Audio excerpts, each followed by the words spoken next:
Hello students, welcome to Tiwari academy. अब हम प्रश्नावली 6.4 प्रारंभ करते हैं। चलिए सबसे पहले प्रश्न पर अब हम बढ़ लेते हैं।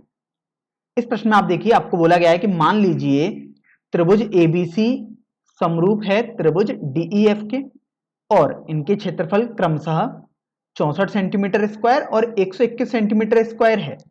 यदि ईएफ वाली भुजा का मान है 15.4 सेंटीमीटर तो BC ज्ञात कीजिए। तो यहां से सबसे पहले तो आपको यह समझ में आया कि ये जो चिन्ह है वो होता है समरूप त्रिभुज का, अर्थात त्रिभुज ABC और त्रिभुज DEF ये दोनों समरूप त्रिभुज हैं। अब यहां से हम सबसे पहले तो ये समझ लेते हैं कि अगर समरूप त्रिभुज हैं तो हमें लिखना भी आना चाहिए कि आखिर कौन कौन सी भुजाएं इनकी समानुपाती होंगी। तो देखिए ऐसा नहीं है कि कोई सी भी आप भुजा लिख देंगे, आपको एक क्रम ही लिखना होता है। तो जैसे अगर आप ए बी लिखोगे तो देखो ए बी इसमें सबसे स्टार्टिंग में लिखा हुआ है, तो आपको यहां पर स्टार्टिंग में देखो दोनों डीई है, तो अर्थात ए बी बटे डीई यदि आप निकालो वो बराबर होगा। अगर आप देखो बी सी लिखोगे अर्थात बाद के दो शीर्ष लिखोगे तो यहां पर भी आपको ई एफ ही लिखना पड़ेगा। और यदि आप देखिए आप लिखेंगे ए सी तो आपको डी और एफ यहां पर लिखना पड़ेगा, तो ए सी बटे डी एफ। तो देखिए यहां से आपने ये समझ में आ गया कि अगर ये दोनों समरूप त्रिभुज हैं तो आप कैसे इनकी भुजाएं समानुपाती रूप में होंगी उसको लिखते हैं। चलिए अब हम आगे देखते हैं। तो आगे आपको बोला गया है कि इनके क्षेत्रफल क्रमशः 64 सेंटीमीटर स्क्वायर और 121 सेंटीमीटर स्क्वायर है। तो देखिए त्रिभुज ABC का क्षेत्रफल बटे त्रिभुज DEF का क्षेत्रफल। तो अब आप ये ध्यान रखो कि ये हमने थ्योरी में पढ़ा था कि ये जो क्षेत्रफल होता है वो किसी समानुपाती भुजा के जो अनुपात होता है उसके स्क्वायर के बराबर होता है। तो यहां से आप इसे बोल सकते हैं, ये आपके पास हो जाएगा ए बी बटे डी ई का होल स्क्वायर। देखिए चाहे आप इसे बी सी बटे ई एफ का होल स्क्वायर भी लिख सकते हैं, और इसे अगर आप चाहें तो ए सी बटे डी एफ का होल स्क्वायर भी लिख सकते हैं। तो देखिए ये तो हमने एक तरीके से फॉर्मूला लिख दिया। अब बात आती है कि आपको कौन सा लिखना है। तो आप देखो आपको तो ई एफ दिया गया था और बीसी निकालना है, अर्थात ई एफ और बीसी मतलब आपको ये वाला फॉर्मूला लिखना है। तो अभी आप ये देखो जब आप फॉर्मूला लगाएंगे तो क्षेत्रफल त्रिभुज एबीसी, तो देखिए मैंने शॉर्ट में लिखा है त्रिभुज एबीसी का क्षेत्रफल पूरा लिखने के बजाय मैंने कुछ इस तरीके से लिखा, बटे क्षेत्रफल त्रिभुज डीईएफ बराबर। अब देखिए मैं केवल यही वाला फॉर्मूला लिखूंगा BC बटे EF का होल स्क्वायर। तो यहां से अब आप देखिए आपके पास त्रिभुज ABC का क्षेत्रफल तो 64 दिया है और त्रिभुज DEF का 121 दिया हुआ है। तो यहां 64 बटे 121 बराबर, देखिए BC का मान आपको ज्ञात करना है और बटे EF, तो EF आप देख सकते हैं 15.4 आपको दिया हुआ है और ये होल स्क्वायर है। अब यहां से आप एक बात पर गौर करेंगे, जो यहां पर घात 2 है, अगर हम इस घात को पक्षांतर करेंगे अर्थात इधर लेना जाएंगे तो ये घात अब 1/2 बन जाएगी, और 1/2 तो आप जानते ही हैं कि वर्गमूल होता है।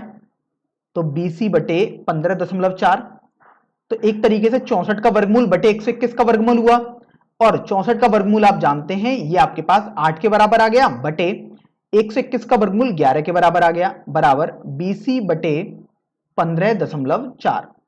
तो देखिए BC आपके पास हो जाएगा 8 गुणा 15.4 बटे 11 है। अब यहां से आप एक बात पर गौर करेंगे तो आपको मिलेगा, अगर आप ये दशमलव हटाना चाहेंगे तो 1 और 0 आपने लिख दिया, क्योंकि एक तो आप लिख ही सकते थे और 1 0 आपने लगा दिया क्योंकि दशमलव के बाद एक अंक है। अब यहां से अगर आप 11 से इसको थोड़ा सरल करें तो 11 एकम 11 और 11 चौक 44 ये आपके पास आ गया। तो इस तरीके से आप देखो आपके पास आ जाएगा BC बराबर 14 इंटू 8, ये आपके पास 112 बटे 10 बचा। इस तरीके से आप देखिए आपके पास BC का मान 11.2 हो जाएगा। और आप यहां देखो आपको मात्रक जरूर लिखना होगा, तो सब कुछ सेंटीमीटर में चल रहा था, अर्थात आपके पास जो BC वाली भुजा होगी जिसका आप मान आपको ज्ञात करना था वो 11.2 सेंटीमीटर आ जाएगी। तो इस तरीके से आपने इस प्रश्न को हल कर दिया है।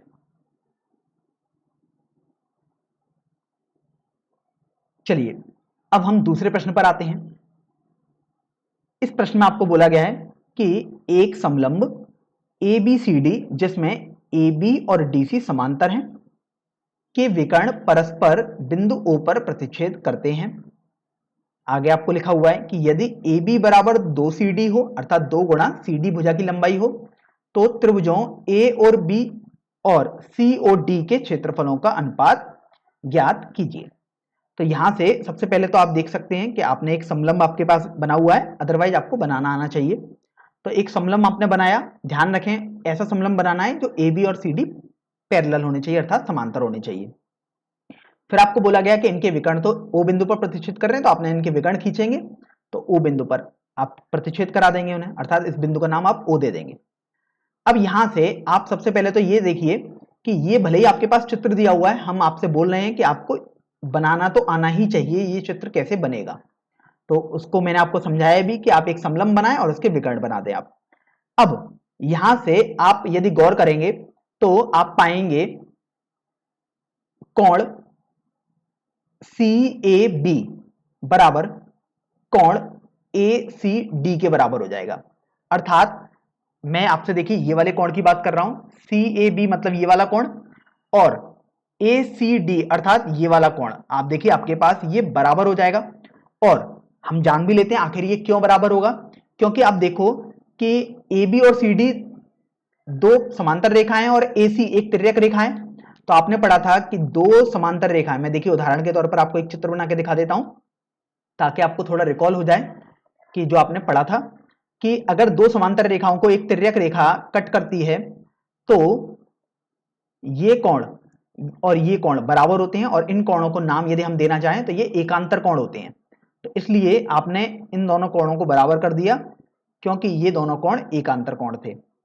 अब इसी तरीके से आप देखिए कि कोण DBA बराबर कोण BDC के बराबर होगा। अर्थात देखिए कोण DBA मतलब ये वाला कोण बराबर कोण BDC अर्थात ये वाला कोण होगा। अब ये भी समझ लेते हैं आखिर ये क्यों होगा। तो आप देखो वही थ्योरी है, DC और AB दोनों समांतर रेखाएं हैं और DB एक तिर्यक रेखा है, तो यहां पर ये दोनों एकांतर कोण हो जाएंगे। तो ये दोनों भी एकांतर कोण के कारण बराबर हो गए हैं।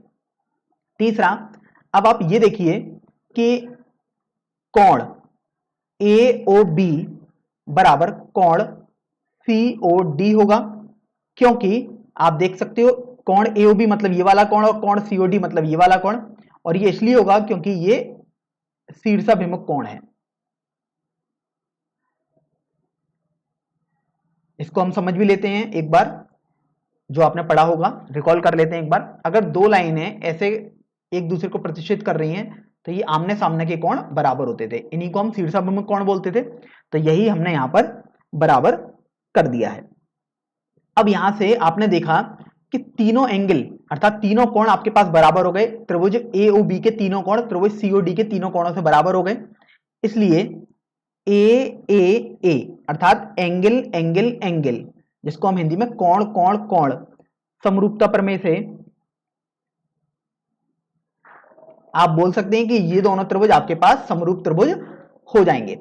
अब यहां से आपको ये तो समझ में आ गया कि समरूप त्रिभुज होंगे, लेकिन ध्यान रखना है कि आप ऐसे ही नहीं लिख सकते कि कोण AOB लिख दिया और उधर कोण ODC या OCD या DOC कुछ भी लिख दिया। आपको एक प्रॉपर वे में लिखना होता है।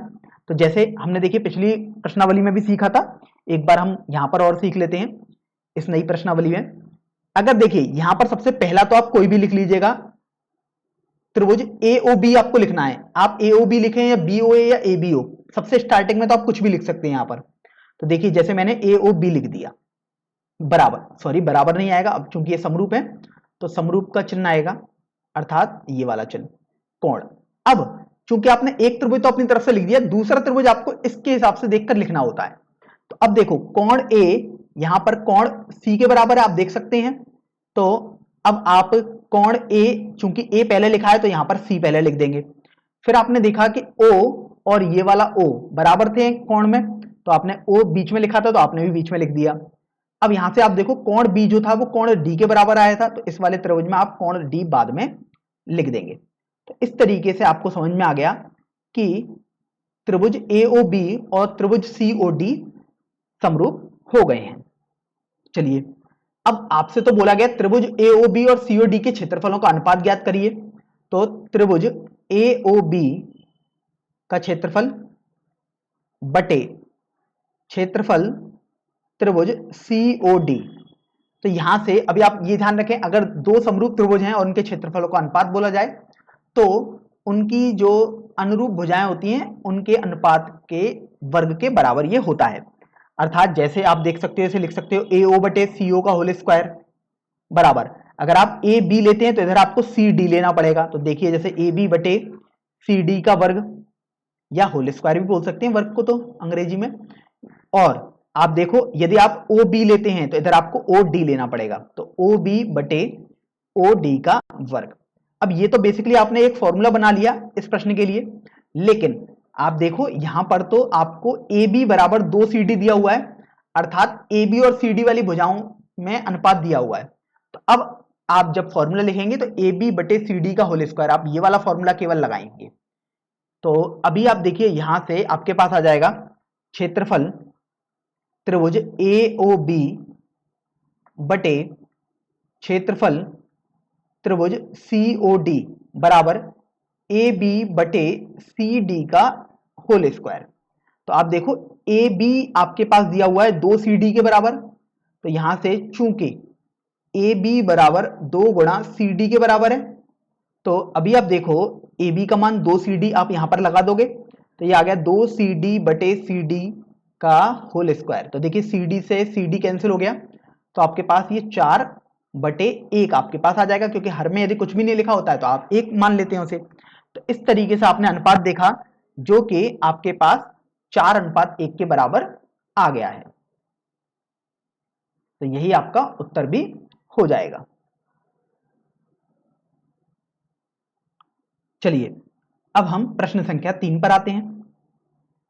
इस प्रश्न में बोला गया है कि आकृति में एक ही आधार BC पर दो त्रिभुज त्रिभुज ABC और त्रिभुज DBC बने हुए हैं। फिर आगे आपको लिखा हुआ है कि यदि AD BC को O पर प्रतिच्छेद करे तो दर्शाइए कि क्षेत्रफल ABC बटे क्षेत्रफल DBC बराबर AO बटे DO हो जाएगा। देखिए, ये जो AR लिखा हुआ है यहां पर, इसको हम एरिया पढ़ेंगे, एरिया को शॉर्ट में लिखा हुआ है और इसको हम हिंदी में क्षेत्रफल जानते हैं। तो बेसिकली आपको इन दोनों त्रिभुजों का क्षेत्रफल का अनुपात AO बटे DO भुजा के बराबर दर्शाना है। तो यहां से सबसे पहले तो आप ये ध्यान रखिए कि आपको जो प्रश्न में दिया हुआ है उसको पहले हम समझ लेते हैं। तो आपको बोला गया कि आधार BC पर दो त्रिभुज बने हुए हैं। तो देखिए, आप आधार BC है, तो मैं इसको थोड़ा इस तरीके से बना देता हूं। देखिए, ये आधार BC है, इस पर आपके पास दो त्रिभुज हैं। तो देखिए, त्रिभुज ABC आपको बोला गया, ये हो गया त्रिभुज ABC, और आपको बोला गया इसी आधार पर त्रिभुज DBC बनाए। तो आप देख सकते हो ये त्रिभुज DBC आपके पास आ गया। फिर आपको आगे बोला गया था AD और BC O पर प्रतिच्छेद कर रहे हैं। तो देखिए, O बिंदु पर प्रतिच्छेद कर दिए AD और BC ने। तो फिर आपको ये दर्शाना था एरिया ऑफ ABC बटे एरिया ऑफ DBC बराबर AO बटे DO। तो यहां से सबसे पहले तो देखिए, इसमें हमें थोड़ी संरचना करनी पड़ेगी अपनी तरफ से। तो उसके लिए हम पहले एक समलंब या एक ऐसी आकृति जरूर बना लेते हैं।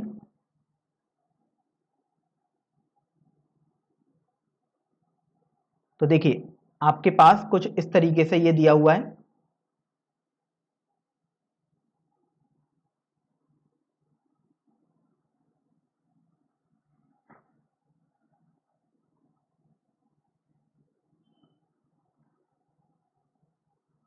और ये जो थे AD और BC, अर्थात जो इनके विकर्ण थे, वो O बिंदु पर हमें प्रतिच्छेद कराने हैं। तो ये आपके पास O बिंदु आ गया। ये था A, ये था C, ये था B, D। अब यहां से आप ये समझो कि अगर हम शीर्ष A से भुजा BC पर एक लंब डालें, तो देखिए, शीर्ष A से भुजा BC पर यदि आप एक लंब डालेंगे तो वो आपके पास देखिए कुछ इस तरीके से आ जाएगा। आपने शीर्ष A से भुजा BC पर लंब डाल दिया। इसी तरीके से आप शीर्ष डी से भुजा बीसी पर एक लंब डालेंगे तो आपके पास कुछ इस तरीके से ये आ जाएगा। तो अब आप ये देखो कि यदि हम इन लंब को नाम दे दें, इसको हमने पी नाम दे दें और इसको हम एम दे दें। अब चूंकि ये लंब है तो मतलब ये 90-90 अर्थात समकोण हो गई है आपके पास। अब आप ये देखिए कि आपने पढ़ा था कि त्रिभुज एबीसी का क्षेत्रफल, आपको जो प्रूफ करने को बोला गया वो तो ये है क्षेत्रफल त्रिभुज एबीसी बटे क्षेत्रफल त्रिभुज डीबीसी। अब यहां पर आप देखो कि किसी भी त्रिभुज का क्षेत्रफल आप जानते हैं 1/2 लंबाई गुणा ऊंचाई होता है, अर्थात यहां पर आप इसे आधार गुणा लंबाई भी बोल सकते हैं। तो आधार तो आपके पास समान है अर्थात बीसी है, और लंब या ऊंचाई आप बोलेंगे तो देखो त्रिभुज एबीसी की जो ऊंचाई होगी मतलब एपी वही तो लंब के बराबर हो जाएगी बटे। अब त्रिभुज डीबीसी का हम क्षेत्रफल लिखें तो 1/2 गुणा आधार, आधार तो बीसी हमने लिखा, देखो अब हमारे पास लंब लिखना होगा या ऊंचाई बोल सकते हैं, वो आपके पास डीएम के बराबर हो जाएगा। तो यहां पर आप देख सकते हैं 1/2 से 1/2 ये कैंसिल हो गया और बीसी से बीसी कैंसिल हो गया, तो आपके पास बचेगा एपी बटे डीएम। तो एक तरीके से आपको यह समझ में आ गया कि त्रिभुज एबीसी का क्षेत्रफल बटे त्रिभुज डीबीसी का क्षेत्रफल एपी बटे डीएम के बराबर आएगा।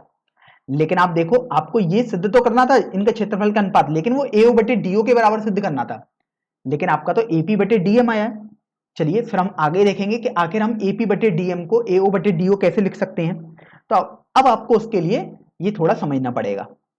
अब देखिए यहां से अगर हम त्रिभुज एपीओ और त्रिभुज डीएमओ की बात करें तो त्रिभुज एपीओ तथा त्रिभुज डीएमओ में अब यहां पर आप गौर करें तो आपको यह पता है कि जो कोण P है और वो कोण M के बराबर है, अर्थात कोण APO बराबर कोण DMO, और वो इसलिए बराबर है क्योंकि ये समकोण है, क्योंकि आपने जब लंब डाला था तो ये 90 डिग्री के कोण थे, तो आप देख भी सकते हैं।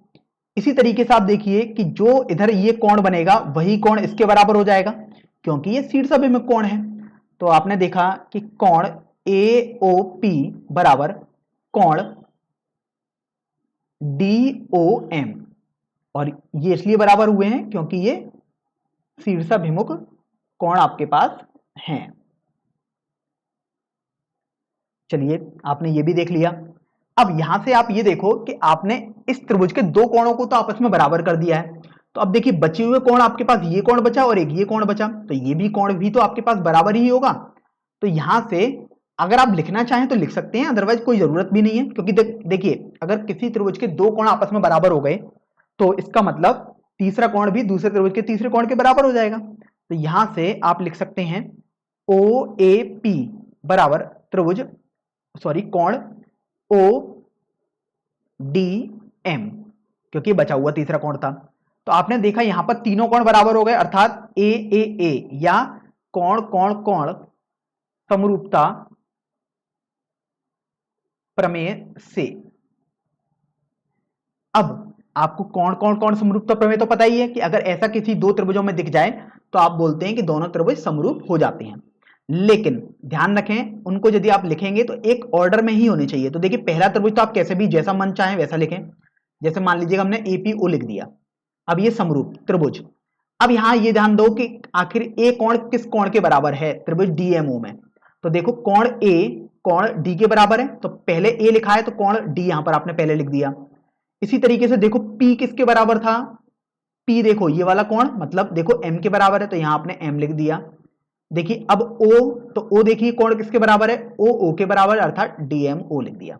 तो इस तरीके से ये आपके पास समरूप त्रिभुज के आपने ऐसे लिख दिया ऑर्डर में। अब चूंकि ये समरूप त्रिभुज आ गए, इसका मतलब अब आप यहां पर इनकी भुजाओं के अनुपात भी लिख सकते हैं, अनुरूप अनुपात।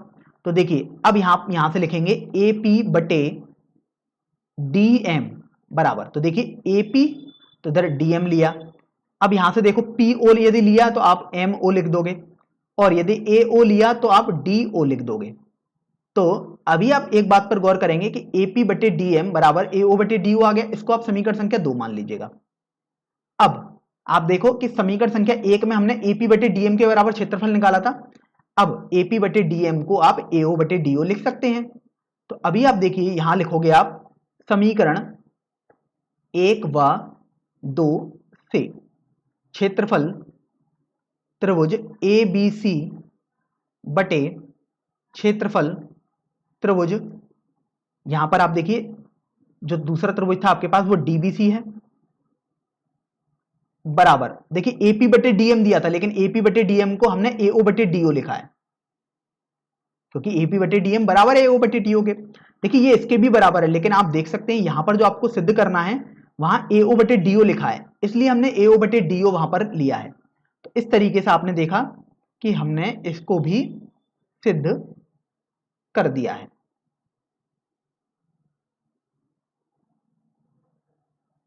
अब देखिए प्रश्न संख्या 4 पर आते हैं। इस प्रश्न में बोला गया है कि यदि दो समरूप त्रिभुजों के क्षेत्रफल बराबर हों तो सिद्ध कीजिए कि वे त्रिभुज सर्वांगसम होते हैं। तो बेसिकली आप यहां पर एक बात गौर करेंगे कि आपको बेसिकली दो समरूप त्रिभुज दिए हुए हैं और उनके क्षेत्रफल बराबर दिए गए हैं, फिर आपको प्रूफ कर देना है कि वो सर्वांगसम भी होंगे। तो देखिए उदाहरण के तौर पर सबसे पहले दो त्रिभुज मान लेते हैं समरूप त्रिभुज। एक त्रिभुज हमने ये मान लिया और दूसरा त्रिभुज हमने देखिए ये मान लिया। अब आप यहां से देखिए कि अगर हमने इसको ABC त्रिभुज दे दिया और इसको हमने DEF त्रिभुज बोल दिया, तो आपको तो बोला गया है कि दोनों समरूप त्रिभुजों के क्षेत्रफल बराबर है, अर्थात आपको यह पता है कि ये समरूप त्रिभुज हैं। तो यहां से चूंकि आपको तो पता है त्रिभुज ABC समरूप है त्रिभुज DEF के, इसका मतलब कोण A कोण D के बराबर हो गया, कोण B कोण E के बराबर हो गया और कोण C आपके पास कोण F के बराबर हो जाएगा। चलिए अब यहां से अगर ये समरूप त्रिभुज है तो आप इनकी भुजाओं में अनुपात को भी लिख सकते हैं, जो जो भुजाएं समानुपाती होंगी। जैसे अगर आप देखो AB इधर लोगे, क्योंकि आपने शुरुआत के दो बिंदु लिए हैं तो आप इधर DE ही लेंगे, बराबर अगर आपने BC लिया तो आप इधर EF ही लेंगे, बराबर अगर आपने इधर AC लिया तो आप इधर DF लेंगे। तो आपको यह समझ में आ गया कि अगर समरूप त्रिभुज हैं दो त्रिभुज तो आप उनके अनुपात को इस तरीके से लिख देते हैं। इसको हम समीकरण संख्या 1 मान लेते हैं। अब ये आपने समरूप त्रिभुज से अनुपात लिख दिए भुजाओं के। अब चूंकि आप देखो क्षेत्रफल त्रिभुज ABC बटे क्षेत्रफल त्रिभुज DEF यदि आप लिखना चाहें तो आप किसी एक भुजा के अनुपात को बराबर कर देंगे। तो यहां से आप जैसे देखो BC बटे EF का होल स्क्वायर आपने लिख दिया।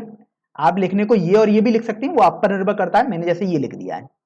अब चूंकि आप देखो आपको तो बोला गया है कि क्षेत्रफल त्रिभुज ABC बराबर क्षेत्रफल त्रिभुज DEF है, अर्थात दोनों त्रिभुजों के क्षेत्रफल बराबर हैं।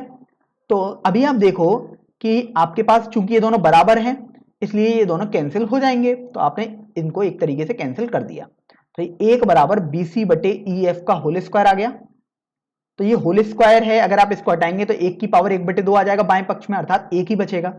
तो BC बटे EF आपके पास 1 आ गया और आप देखो यहां से आपके पास आ जाएगा BC बराबर EF। अब आपके पास BC बराबर EF यदि आ गया तो आप देखोगे समीकरण संख्या 1 से, क्योंकि समीकरण संख्या 1 में आपने सीखा है कि AB बटे DE, मैं यहां लिख देता हूं AB बटे DE बराबर BC बटे EF बराबर AC बटे DF के बराबर। ये आपने समीकरण संख्या 1 में सीखा था। अब चूंकि BC और EF बराबर हो गए, या हम समझ सकते हैं BC बटे EF 1 के बराबर आ गया। इसका मतलब ये हुआ कि AB बटे DE बराबर 1 बराबर AC बटे DF, या फिर देखिए अब AB बटे DE और 1 को ले लीजिएगा तो AB बटे DE बराबर 1 आ गया, एंड इसी तरीके से AC बटे DF भी 1 के बराबर हो गया। तो अब आप देखिए गौर करने पर आपको मिलेगा कि AB बराबर DE आ गया तथा यहां से देखिए AC बराबर DF भी आ गया। तो अब आप एक बात पर ध्यान दोगे कि चूंकि ये दोनों समरूप त्रिभुज थे, अर्थात इनके कोण तो बराबर थे ही, क्योंकि यदि कोण बराबर होते हैं समरूप त्रिभुज होते हैं। अब यहां से आपने देखा कि इनकी भुजाएं भी बराबर आ रही हैं, आप देख सकते हैं BC और EF बराबर आ रही है, तो देखिए BC और EF बराबर आ रही है। इसी तरीके से आप देखिए AB और DE बराबर आ रहे हैं, तो यहां से आप देखो AB और DE आपके पास बराबर आ रहे हैं, और अंत में AC और DF बराबर आ रहे हैं। तो अगर आप वहां से भी देखें तो AC और DF बराबर आ रहे हैं। तो आपने देखा कि चूंकि ये समरूप त्रिभुज तो थे ही, लेकिन चूंकि इनकी भुजाएं भी बराबर आ रही हैं, इसलिए त्रिभुज ABC सर्वांग सम हो जाएगा त्रिभुज DEF के। तो यहां से आपने इसको ये सिद्ध भी कर दिया है। ध्यान रखें, ये जो आप चिन्ह बनाते हैं ये वाला, ये सर्वांग सम त्रिभुजों का चिन्ह होता है। तो इस तरीके से त्रिभुज ABC और त्रिभुज DEF सर्वांग सम हो जाएंगे।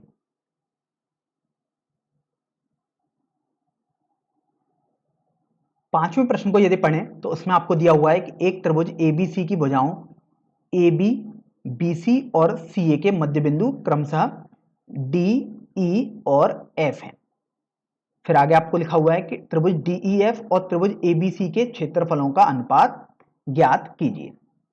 तो सबसे पहले तो आप इस बात का ध्यान रखें कि ये काफी महत्वपूर्ण प्रश्न है आपकी परीक्षा की दृष्टि से भी, और अगर आप बड़ी क्लासों में भी जाएंगे वहां पर आप देखेंगे इस प्रश्न का डायरेक्ट यूज वहां पर होगा। तो आपको बेसिकली अगर आप रिजल्ट याद करें इसका तो वो भी काफी महत्वपूर्ण आपके लिए रहेगा, काफी यूजफुल रहेगा। चलिए अब हम प्रश्न पर आते हैं।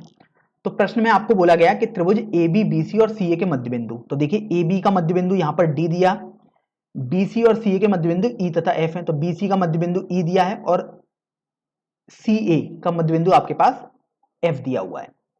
अब यहां से आप ये समझिए कि अगर हम देखें तो इसका मतलब ये हुआ कि AF और FC बराबर हो गए, इसी तरीके से BE और EC बराबर हो जाएंगे, और सिमिलरली AD और DB भी बराबर हो जाएंगे। और देखिए ये आप इसलिए लिख पा रहे हैं क्योंकि ये मध्य बिंदु थे अर्थात AD और DB बराबर हो गए। इसी तरीके से देखिए मैंने तीनों में यहां पर इस तरीके से लिख दिया। अब आप एक बात गौर करेंगे तो यहां पर आप ये भी पाएंगे कि AD बटे DB, यदि आप एक तरीके से रेशियो निकालें, मैं अगर AD बटे DB लिखूं तो आप देख रहे हो वो आपके पास AF बटे FC के बराबर आ रहा है।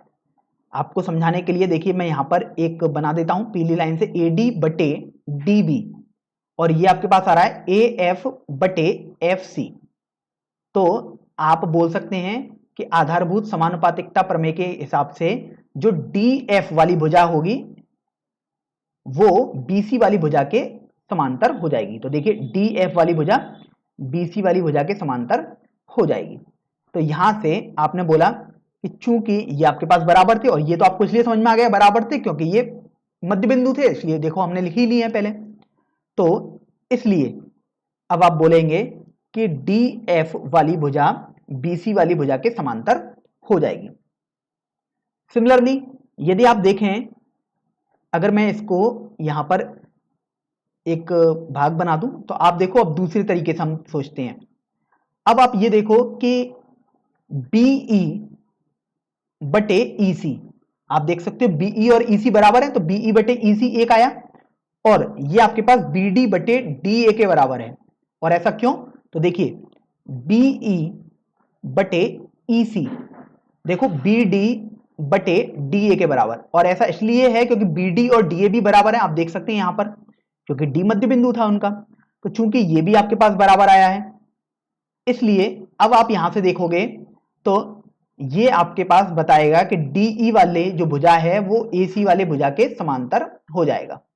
तो यहां से आपको समझ में आया कि DE वाली भुजा AC वाली भुजा के समांतर हो जाएगी। इसी तरीके से अगर आप देखेंगे, यहां पर देखिए मैंने अभी केवल DF और BC को समांतर किया, DE और AC को समांतर किया, और आप इसी तरीके से देखेंगे तो EF और AB भी समांतर हो जाएंगे। तो इसलिए मैं लिख देता हूं इसी प्रकार, EF समांतर हो जाएगी AB वाली भुजा के बराबर। तो यहां पर AB लिख देते हैं। आप देख भी सकते हो, डी ई एफ मतलब ये वाली भुजा और ए बी मतलब ये वाली भुजा बराबर हो जाएगी, क्योंकि मैं यहाँ भले ही लिख नहीं रहा हूं लेकिन मैं आपको समझा देता हूं। देखिए सीई और ई बी का रेशियो और सी एफ बटे एफ ए का रेशियो ये बराबर आ रहा है, और चूंकि ये बराबर इसलिए आ रहा है क्योंकि ये सब बराबर तो थे ही आपस में, सीई बटे ई बी मतलब 1 आएगा, और सी एफ और एफ ए बराबर है तो सी एफ बटे एफ ए भी 1 आएगा, तो इसलिए आपको ये भी समझ में आ गया।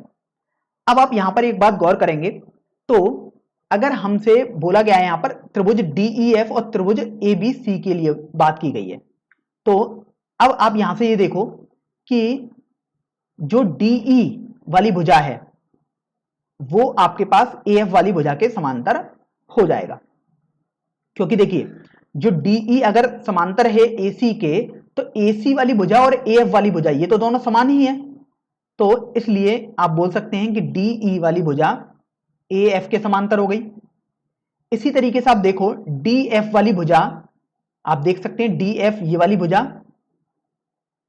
समांतर थी बीसी वाली भुजा के, लेकिन आप इसे डीई या ईसी भी लिख सकते हैं, तो डीएफ समांतर आप लिख सकते हैं बीई के, आप चाहें तो ईसी भी लिख सकते हैं, वो आपके ऊपर निर्भर करता है। और इसी तरीके से आप देखो ईएफ एबी के समांतर आया है, तो आप इसे लिख सकते हो ईएफ समांतर है एडी के, क्योंकि एबी और एडी है तो सेम ही भुजा। चलिए अब आप यहां से ये देखिए कि आपके पास समांतर भुजाएं आ गई, तो अगर मैं त्रिभुज ए ई डी एफ के बारे में बात करूं तो आप जानते हैं ये समांतर चतुर्भुज बन जाएगा, और समांतर चतुर्भुज के विपरीत कोण हमेशा बराबर होते हैं, अर्थात कोण ए और कोण डी बराबर हो जाएंगे। तो देखिए मैं यहां से कोण ए और कोण डी को मैंने बराबर कर दिया।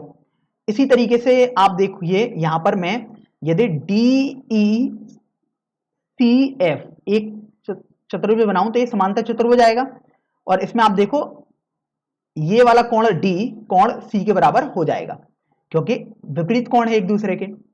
इसी तरीके से आप देखिए यहां पर आपके पास एक त्रिभुज आएगा डी एफ ई बी, तो डी ई एफ बी में आप देखिए ये जो कोण होगा ये इसके समांतर बराबर हो जाएगा, क्योंकि ये दोनों विपरीत कोण हो गए। तो इस तरीके से आपने देखा कि त्रिभुज एबीसी के कुछ कोण त्रिभुज डीईएफ के कोणों के बराबर है।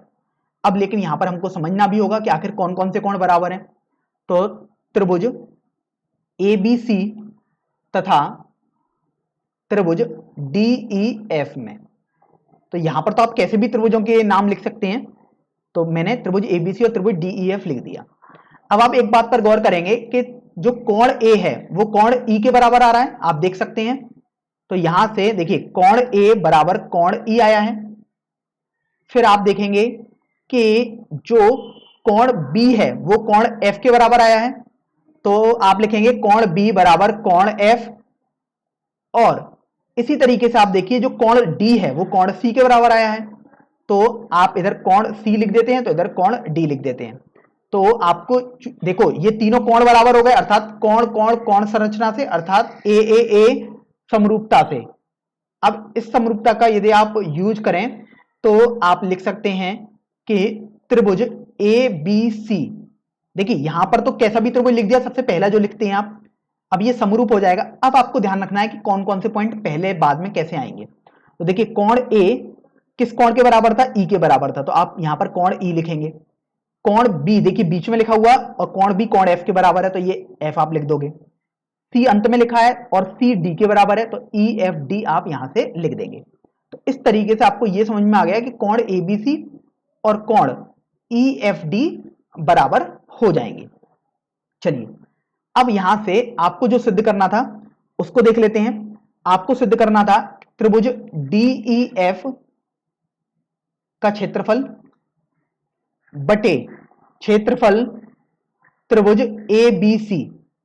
अब ये तो चूंकि समरूप त्रिभुज आए हैं तो आप कोई सी भी दो भुजाओं के समानुपाती जो हो, अनुरूप भुजाएं हो, उनके अनुपात का स्क्वायर के बराबर होंगी, तो आप कोई सी भी भुजा ले लीजिएगा, ये आपके ऊपर निर्भर करता है। जैसे अगर आप देखो ए बी चाहते हो तो इधर ई एफ ले लेना, ए सी इधर लिखते हो तो इधर ई डी ले लेना, वो तो मैं एक ही भुजा लिख देता हूं। जैसे मैंने मान लीजिए ए बी लिया, तो अब ए बी शुरुआत में लिखा है यहां पर, तो देखो यहां पर स्टार्टिंग के दो ई एफ है, तो अर्थात ए बी बटे आप पहले डी ई एफ की भुजा लिखेंगे। तो अगर आप यहां पर देखिए ई एफ ले रहे हैं तो यहां पर आप ए बी लिखेंगे और इसका होल स्क्वायर कर देंगे। तो अब आप ये देखिए कि ई एफ बटे ए बी का होल स्क्वायर आपको करना है। तो आप ये भी देख रहे हैं कि अगर ए बी आपने पूरी भुजा x मानी है, और देखिए ये आपके पास x बटे 2 आ जाएगी, ये भी आपके पास x बटे 2 आ जाएगी क्योंकि d मध्य बिंदु था। तो इस तरीके से आप देखिए जो ई एफ वाली भुजा होगी वो ए बी की आधी ही आ जाएगी। तो इस तरीके से ई एफ को आप लिख सकते हैं ए बी बटे 2। तो ए बी बटे 2 बटे ए बी का होल स्क्वायर। अब आप यहां से गौर करने पर पाएंगे ये आपके पास आ गया ए बी बटे 2 ए बी का होल स्क्वायर।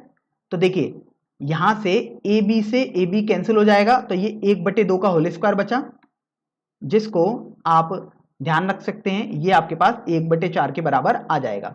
तो इस तरीके से क्षेत्रफल त्रिभुज डी ई एफ बटे क्षेत्रफल त्रिभुज ए बी सी, इनका अनुपात 1/4 के बराबर आता है।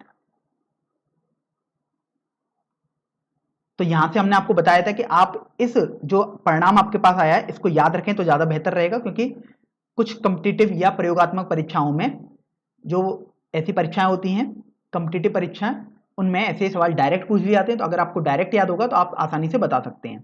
तो इसी तरीके से मैं आपको और भी लिख देता हूं कि और क्या क्या रिजल्ट होते हैं आप याद रखें। तो देखिए त्रिभुज एबीसी का क्षेत्रफल सबसे बड़ा होगा, त्रिभुज डीईएफ का क्षेत्रफल अगर आप निकालें तो आप देखो सबसे पहले आपके पास जो चारों जो छोटे छोटे त्रिभुज बनने हैं, देखिए 4 त्रिभुज कैसे बनने हैं वो मैं आपको समझा देता हूं। देखिए एक त्रिभुज ये अंदर वाला डीईएफ, एक त्रिभुज ये बनना है ईएफसी, एक त्रिभुज बीडीई बनना है और एक त्रिभुज एडीएफ बनना है। तो ये चारों त्रिभुजों के क्षेत्रफल बराबर आते हैं। तो इस तरीके से क्षेत्रफल त्रिभुज एडीएफ भी बराबर हो जाएगा, बराबर क्षेत्रफल त्रिभुज बीडीई बराबर हो जाएगा, बराबर क्षेत्रफल त्रिभुज बी, देखिए सॉरी ये आपके पास सीईएफ आएगा, तो क्षेत्रफल त्रिभुज सीईएफ भी बराबर हो जाएगा। तो इस पॉइंट को भी आप याद रखें, काफी महत्वपूर्ण बिंदु है। वैसे तो आपको इस प्रश्न में इतना तक ही सिद्ध करना था, लेकिन ये मैंने आपको अलग से बता दिया है। अब देखिए प्रश्न संख्या 6 में बोला गया है कि सिद्ध कीजिए कि दो समरूप त्रिभुजों के क्षेत्रफलों का अनुपात इनकी संगत माध्यिकाओं के अनुपात का वर्ग होता है।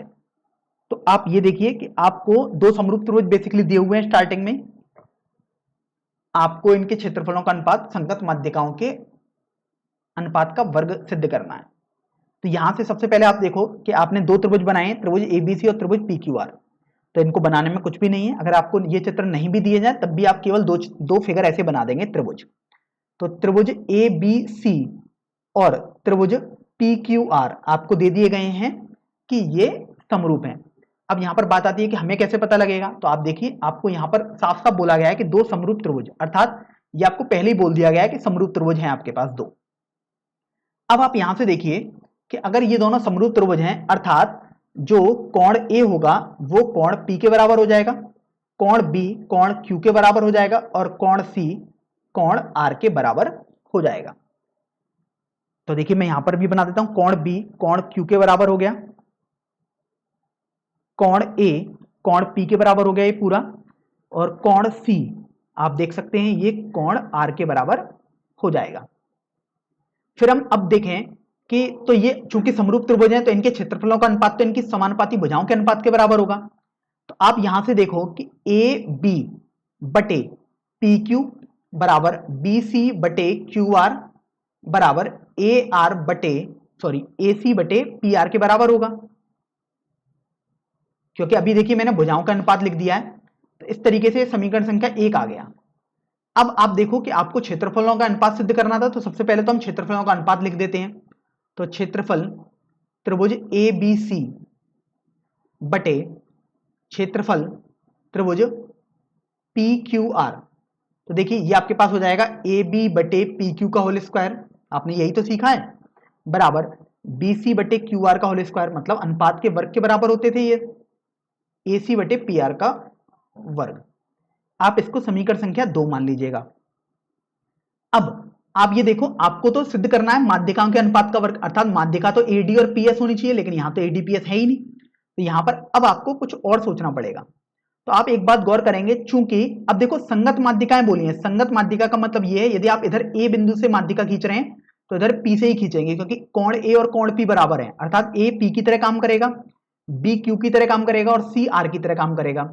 अगर आप माध्यिका बी से खींचते तो इधर भी माध्यिका क्यू से ही खींचनी पड़ती, लेकिन जैसे यहां पर आपके ऊपर निर्भर करता है, मैंने यहां पर ए से खींची है तो आप पी से खींच देंगे। तो अब देखो माध्यिका का मतलब होता है ये बीसी के मध्य बिंदु से जाकर मिलेगा, इसी तरीके से यहां पर ये क्यू आर के मध्य बिंदु अर्थात एस से जाकर मिलेगा।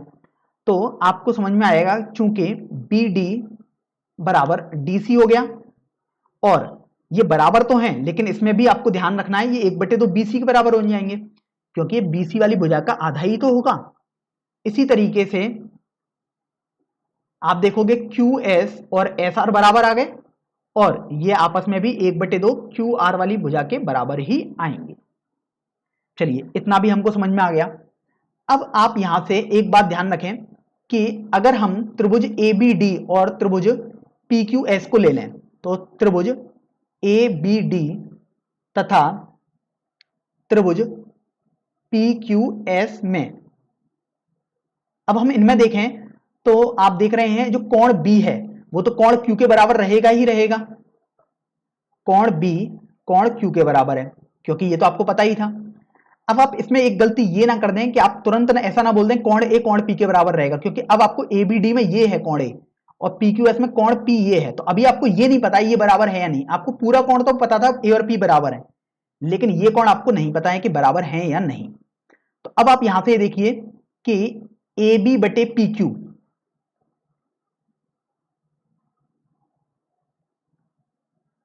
अगर आप ए बी बटे पी क्यू का मान निकालेंगे तो वो देखो बी डी बटे क्यू एस के बराबर आएगा। तो देखो ए बी बटे पी क्यू बी डी बटे क्यू एस आपने लिख दिया। अब यहां से बात आती है कि आखिर हम ऐसा क्यों लिख पा रहे हैं, क्योंकि देखिए बी डी बटे क्यू एस आप इसलिए लिख पा रहे हैं कि बी डी का अगर आप 2 गुना करें, जैसे आप इसको ऐसे समझ लीजिएगा 2 गुणा बी डी बराबर 2 गुणा क्यू एस, क्योंकि ये आपके पास बी सी बटे क्यू आर के बराबर था। क्योंकि आप देखो ए बी बटे पी क्यू बी सी बटे क्यू आर के बराबर होगा, लेकिन बी सी को आपने 2 गुणा बी डी लिख दिया क्योंकि बी डी इसका मध्य बिंदु है।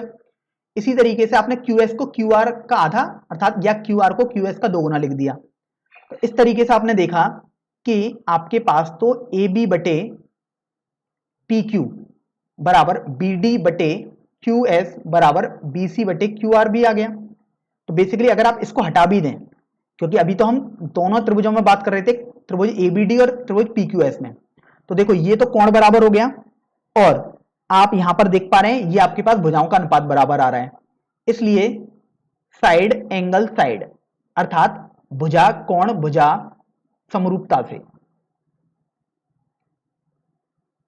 तो अब आप देखिए अगर ये समरूप त्रिभुज तो पता लग गया क्योंकि साइड एंगल साइड है, लेकिन लिखने का तरीका हम समझ लेते हैं। तो सबसे पहले तो आपको एक त्रिभुज ऐसे लिख दीजिएगा, त्रिभुज एबीडी समरूप त्रिभुज। अब आपको देखना है कि आखिर कौन सा बिंदु किसके बराबर लिखा जाएगा। तो देखिए कोण बी आपके पास कोण क्यू के बराबर है, तो सबसे पहले तो कोण बी बीच में है तो कोण क्यू को आपने बीच में लिख दिया। अब आप यहां से देख रहे हैं कि ए बी लिखा हुआ है, तो इधर होना चाहिए आपके पास बी डी, तो ए बी बटे बी डी लिखा है, तो यहां से आपके पास हो जाएगा पी क्यू बटे क्यू एस अर्थात पी क्यू एस हो जाएगा। तो इस तरीके से आपने सीख लिया कि ये हमने यहां पर समरूपता का तरीका लिख लिया कि आखिर हम कैसे लिखेंगे। तो अब चूंकि ये समरूप है तो अब आप लिख सकते हैं ए बी बटे पी क्यू बराबर ए डी बटे पी एस बराबर बी डी बटे क्यू एस, ये एस है आपके पास। तो अगर आप इसको समीकरण संख्या देखिए, अभी तक हमने समीकरण 2 तक माने हैं, तो इसको हम समीकरण संख्या 3 मान लेते हैं। तो अगर आप देखें अभी समीकरण संख्या 1 व 3 से, समीकरण 1 व 3 से अब आप यहां देखो ए बी बटे पी क्यू हमने ए डी बटे पी एस और बीपी बटे क्यू एस निकाला, और ए बी बटे पी क्यू हमारे पास यहां भी ये आ रहा था। तो इस तरीके से आपको पता लग गया कि ए बी बटे पी क्यू बराबर ए डी बटे पी एस ये हो गया, बराबर बाकी जो त्रिभुज की जो समानुपाती थे, अर्थात BC बटे QR बराबर AC बटे PR बराबर BP बटे QS, ये सभी बराबर हो जाएंगे क्योंकि AB बटे PQ इसके बराबर और इसके बराबर आया, और पिछले वाली समीकरण 1 में AB बटे PQ बाकी दो अनुपातों के बराबर आया था। तो अब आप देखिए कि हम समीकरण 2 का यदि सहारा लें, समीकरण 2 से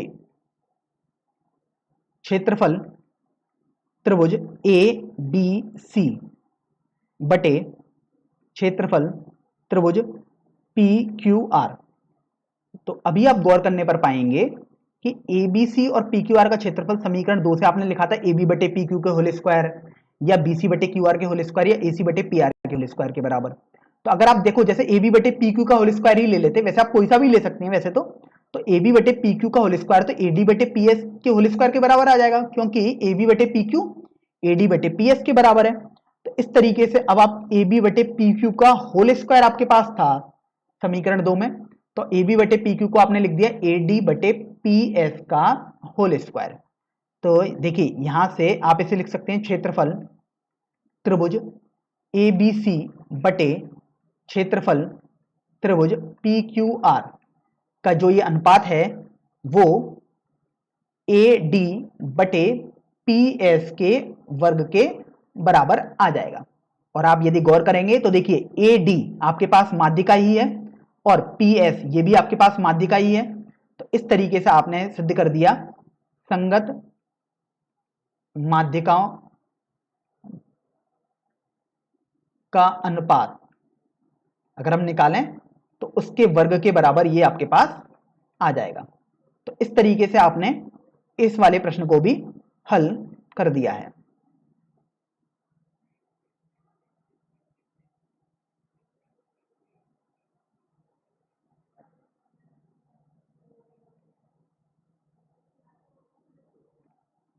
तो देखिए अब हम प्रश्न संख्या 7 पर आते हैं। इस प्रश्न में दिया हुआ है आपको कि सिद्ध कीजिए कि वर्ग की किसी भुजा पर बनाए गए समबाहु त्रिभुज का क्षेत्रफल उसी वर्ग के एक विकर्ण पर बनाए गए समबाहु त्रिभुज के क्षेत्रफल का आधा होता है। तो देखिए जैसे यहां पर तो आपके पास एक चित्र हमने दे दिया हुआ है बना के, लेकिन अगर आपके पास नहीं भी बना हुआ आता है परीक्षा में, अगर ये प्रश्न आता है तब आपको ये चित्र बनाना आना चाहिए। तो देखिए सबसे पहले तो आपको एक वर्ग दिया गया था, तो मैं आपके सामने एक बार चित्र भी बना के दिखा देता हूं आपको। तो देखिए आपके पास एक ये वर्ग दिया हुआ है। अब आप यहां पर ये देखिए कि यदि हम इस वर्ग की किसी भी एक भुजा पर समबाहु त्रिभुज बना दें, तो अब कोई भी आप एक भुजा ले लीजिएगा, जैसे मान लीजिएगा मैंने वर्ग ABCD नाम दे दिया इसको। अब मान लीजिएगा मैं AB वाली भुजा ले लेता हूं, तो मुझे अब इस AB वाली भुजा पर एक समबाहु त्रिभुज बनाना है। तो देखिए AB वाली भुजा पर अगर एक समबाहु त्रिभुज आप बनाएंगे तो आपके पास कुछ इस तरीके से ये बन जाएगा। तो देखिए ये आपके पास समबाहु त्रिभुज बन गया। इस बिंदु को मैं मान लीजिएगा E नाम दे देता हूं, तो ABE एक समबाहु त्रिभुज आ गया। अब आप सबसे पहले तो इस समबाहु त्रिभुज का क्षेत्रफल निकाल लीजिएगा। तो अगर आप ये देखिए कि वर्ग की भुजा माना आप A मान लीजिएगा, तो वर्ग की भुजा A या X आपके ऊपर निर्भर करता है। जैसे मान लीजिएगा, चलिए हमने X मान लिया, तो इसका मतलब AB भी X के बराबर, BC भी X के बराबर, CD भी X के बराबर और AD भी X के बराबर।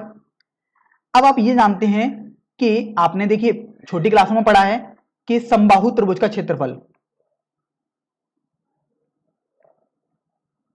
आपके पास होता है √3/4 इंटू भुजा का स्क्वायर।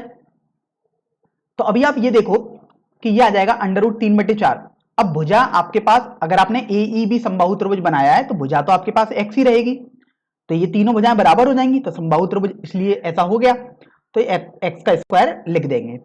तो इस तरीके से आपने √3/4 X का स्क्वायर लिख दिया। अब चूंकि समबाहु त्रिभुज का क्षेत्रफल लिखना था, अर्थात यही तो आपके पास त्रिभुज ABE बना, तो आपने त्रिभुज ABE का क्षेत्रफल निकाल दिया √3/4 X स्क्वायर। चलिए अब आप आगे देखिए, तो आपको आगे दिया हुआ है उस वर्ग के एक विकर्ण पर आपको एक समबाहु त्रिभुज बनाना है। तो अगर आप इस वर्ग का एक विकर्ण सबसे पहले बनाएंगे, तो देखिए इस वर्ग का हमने एक विकर्ण अर्थात मान लीजिएगा डीबी बनाया, आपके ऊपर निर्भर करता है आप डीबी बनाएं या एसी बनाएं। जैसे मैंने डीबी वाला विकर्ण बना दिया, अब आपको इस डीबी वाले विकर्ण पर एक समबाहु त्रिभुज बनाना होगा। तो देखिए इस पर हम एक समबाहु त्रिभुज बना लेते हैं। तो देखिए आपके पास कुछ इस तरीके से ये समबाहु त्रिभुज आ जाएगा। समबाहु त्रिभुज का मतलब हुआ कि अब ये डीबी वाला बिंदु, और मान लीजिएगा मैं इस बिंदु को एफ बोल देता हूं, डीबी, डीएफ और बीएफ ये तीनों बराबर हो जाएंगे। तो अब आप ये देखो कि आप जानते हैं कि सबसे पहले आप इसकी एक भुजा निकालेंगे इस समबाहु त्रिभुज की, तो त्रिभुज डी बी एफ की एक भुजा निकालेंगे अर्थात डी बी आप निकालोगे तो पाइथागोरस थ्योरम आप लगाओगे तो ये आ जाएगा X square plus X square, क्योंकि पाइथागोरस थ्योरम से ए डी का स्क्वायर प्लस ए बी का square equal to D B square आ गया। तो इस तरीके से डी बी का होल स्क्वायर आपके पास हो जाएगा 2x स्क्वायर अर्थात डी बी आपके पास x अंडर रूट 2 आ जाएगा। इसका मतलब ये हुआ जो db का मान आया वही आपके पास df का मान आ जाएगा और वही आपके पास bf का मान आ जाएगा, क्योंकि समबाहु त्रिभुज है, तीनों भुजाएं बराबर हैं। तो इसलिए अब आप त्रिभुज dbf का क्षेत्रफल लिखेंगे, तो त्रिभुज dbf का क्षेत्रफल हो जाएगा अंडर रूट 3/4 इंटू भुजा का वर्ग। तो अभी आप ये देखिए अगर आप इसमें हल करोगे तो ये आ जाएगा अंडर रूट 3/4, भुजा आपके पास अब x अंडर रूट 2 का होल स्क्वायर हो जाएगा। तो आप देख सकते हो यहां से त्रिभुज DBF का क्षेत्रफल यह आ जाएगा अंडर रूट 3/4 गुणा, देखिए x अंडर रूट 2 का होल स्क्वायर है तो x का होल स्क्वायर तो x स्क्वायर हो गया, अंडर रूट 2 का होल स्क्वायर 2 आ गया, तो आप इसे 2x स्क्वायर लिख दीजिएगा। तो अगर आप इसको समीकरण संख्या 1 मान लेते हैं और इसको समीकरण संख्या 2 मान लेते हैं, तो अगर आप अभी इन दोनों क्षेत्रफलों का अनुपात निकालेंगे तो आप लिखिए त्रिभुज ABE का क्षेत्रफल बटे क्षेत्रफल त्रिभुज DBF। तो देखो ये आपके पास आया था अंडर रूट 3/4 एक्स स्क्वायर और ये आपके पास आया अंडर रूट 3/4 गुणा 2x स्क्वायर। तो यहां से आप एक बात गौर करेंगे कि अंडर रूट 3/4 से अंडर रूट 3/4 ये आपके पास कैंसिल हो जाएगा और ये एक्स स्क्वायर से एक्स स्क्वायर ही कैंसिल हो गया, तो आपके पास 1/2 आ जाएगा। तो आप देखिए आपको यही सिद्ध भी करना था कि जो त्रिभुज ABE है अर्थात त्रिभुज ABE तो वो वाला त्रिभुज था जो किसी भुजा पर समबाहु त्रिभुज बनाया गया है, वो उसका क्षेत्रफल यदि आप निकालें तो ये किसी विकर्ण पर बनाए गए समबाहु त्रिभुज के क्षेत्रफल का 1/2 अर्थात आधा होता है। तो इस तरीके से आपने इस प्रश्न को भी हल कर दिया है। तो अब देखिए हम प्रश्न संख्या 8 पर आते हैं। इस प्रश्न में बोला गया है कि ABC और BDE दो समबाहु त्रिभुज इस प्रकार हैं कि DBC का मिड पॉइंट है, त्रिभुज ABC और BDE के क्षेत्रफलों का अनुपात आपको बताना है। यहां पर आपके पास 4 विकल्प हैं, सही विकल्प का चुनाव करना है। तो अभी आप ये देखो कि आपके पास त्रिभुज ABC बना दिया गया और त्रिभुज DBE बना दिया गया है। अब दोनों आपके पास समबाहु त्रिभुज ही हैं और आपको यह भी ध्यान रखना है कि D भुजा BC का मध्य बिंदु है। तो D देखिए आप BC का मध्य बिंदु आपको बता दिया गया है। तो सबसे पहले तो आप ये देखिए कि अगर हम त्रिभुज ABC और त्रिभुज DBE में देखें तो आप देखो ये दोनों तो आपके पास समबाहु त्रिभुज हैं और चूंकि ये आपके पास समबाहु त्रिभुज हैं तो यहां से आप देख रहे हैं जो कोण A है वो कोण E के बराबर आ जाएगा, कोण B वो कोण B के बराबर ही रहेगा दोनों त्रिभुजों का, और कोण C क्योंकि आप सबसे पहले ABC के मान लिखते हैं तो कोण C आपके पास कोण D के बराबर आ गया। तो आपने देखा कोण कोण कोण या AAA समरूपता की परिभाषा से AAA अगर आप कहीं भी निकाल सकते हैं तो आप तुरंत बोल देंगे कि जो त्रिभुज ABC है वो समरूप त्रिभुज हो जाएगा त्रिभुज EBDK। चलिए आपको इतना तो पता लग गया। अब आपसे बोला गया था इन दोनों के क्षेत्रफलों का अनुपात आपको ज्ञात करना है। तो देखिए क्षेत्रफल त्रिभुज ABC, पहले आपको ये दिया हुआ था ABC, फिर आपको बाद में दिया हुआ था क्षेत्रफल त्रिभुज EBD। तो सबसे पहले इस बात को समझ भी लें कि सबसे ऊपर कौन सा लिखा जाता है अंश में। तो देखिए ABC आपको पहले दिया गया है, इसका मतलब ABC अंश में लिखना है और BDE बाद में लिखा है अर्थात इसको हर में लिखना है। अब आप देखो कि चूंकि ये समरूप त्रिभुज बन चुके हैं तो आप अब इसे लिख सकते हो ए बी बटे ई बी का होल स्क्वायर बराबर, आप चाहें तो इसे ए सी बटे ई डी का होल स्क्वायर भी लिख सकते हैं बराबर, और आप चाहें तो इसे बी सी बटे बी डी का होल स्क्वायर भी लिख सकते हैं। तो अब आप एक बात पर गौर करें, आपको ए बी बटे ई बी दिया हुआ है, तो आप देख रहे हैं ए बी और ई बी में कोई भी आपको संबंध नहीं पता, इसी तरीके से ए सी और ई डी में भी आपको कोई संबंध नहीं पता, लेकिन आप देखिए यहां पर आपको यह पता है कि बी डी और डी सी बराबर है, क्योंकि डी बी सी का मध्य बिंदु है, चूंकि बी सी बराबर डी सी आपके पास है। अब आप यहां से ये गौर करिए कि मैं यहां पर बी सी बटे बी डी के होल स्क्वायर को मैं लिख सकता हूं, क्योंकि देखिए आप कोई सा भी ले सकते थे मान, लेकिन आपको डी वाले बिंदु पर मान पता है, अर्थात बी डी और डी सी बराबर पता है, तो आप इस वाले को ले लीजिएगा।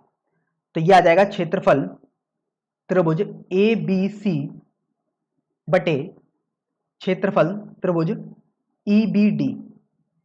अब बी सी बटे बी डी लिखा है, तो बी सी को, अब देखिए बी सी तो नहीं पता, तो बी सी को हम B D plus D C लिख सकते हैं बटे बी डी को हमने बी डी ही रहने दिया और इसका हम होल स्क्वायर करेंगे। तो अभी आप ये भी देख रहे हैं कि बी सी और डी सी तो बराबर हैं, तो डी सी और B C, sorry B C और डी सी नहीं होंगे, यहाँ बी डी और डी सी आएंगे। तो आप देखिए बी डी और डी सी आपके पास बराबर है, तो बी डी की जगह आप डी सी लिख दीजिएगा हर जगह, तो D C plus D C बटे डी सी का होल स्क्वायर आ गया, तो ये आ गया 2dc बटे डी का होल स्क्वायर।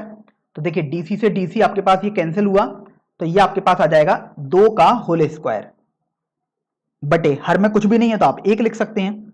तो इस तरीके से आपके पास ये आ गया क्षेत्रफल त्रिभुज एबीसी का बटे क्षेत्रफल त्रिभुज ईबीडी का, और हल करने पर ये 4/1 आ जाएगा, अर्थात जो आपके पास अनुपात है वो 4:1 आ जाएगा। अब चूंकि आपको तो सही विकल्प का चुनाव करना है, तो आप देखिए 4:1 आपके पास विकल्प संख्या सी में दिया हुआ है, अतः विकल्प सी आपका सही उत्तर हो जाएगा।